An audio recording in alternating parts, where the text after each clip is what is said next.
छ घर म छु नि म त हजुरलाई चिनिन को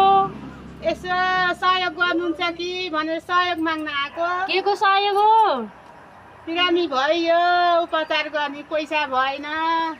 त्यही भएर उहाँ काठमाडौँ चेक गराउन गएको डाक्टरले 2 लाख लाग्छ भनेर भन्दै थियो यसो सहयोग दिनुभयो भने मैले उपचार पाउँछु कि भनेर कोही परिवार छैनन् हजुरका मेरो कोही छैनन् खाना पनि यति मारेर कसरी दियो भने खान्छु नै भने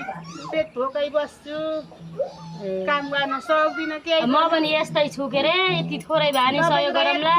घर छ तपाईँको त कति राम्री हुनुहुन्छ हजुर घर भएर भएन के रे लाला लाला सानो साना छन्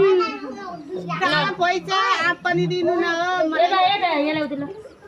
लाउनुहोस् लाउनुहोस् कति मिठो हुन्छ भाइ मलाई ल खानु मैले यहाँ कुर्सी ल्याइदिन्छु कति मिठो हो नि बहिनी आप त मिठो छ खानु ल यहाँ बस्नु यहाँ भैमा बस्नु आगा पाहुना भैमा बस्नुहुन्न पाहुना पनि होइन बहिनी म त सहयोग माग्न आएको हजुर दिदी भनेछु मभन्दा त कति राम्री बहिनी हुनु नि है त हजुर अलि पैसा पनि दिनु होला है पैसा जम्मा गरेर दबाई गर्न जान परेको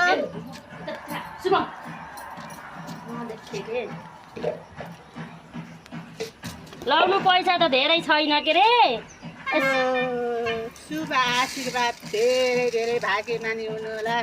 यता यता अल्तिर पल्तिर सबैसँग माग्नुहोस् अलिकति भयो भने औषधि गर्नु अनि ठिक हुनु आफै गरेर खान पर्छ यसो मागेर खाएको कसैले रुचाउन्नन् अब दबाई गरेर आउँछु अनि गरेर खान्छु अहिलेलाई दिनुभयो हजुरलाई भगवान्ले शुभ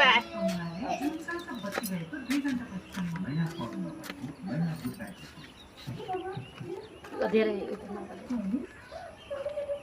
ल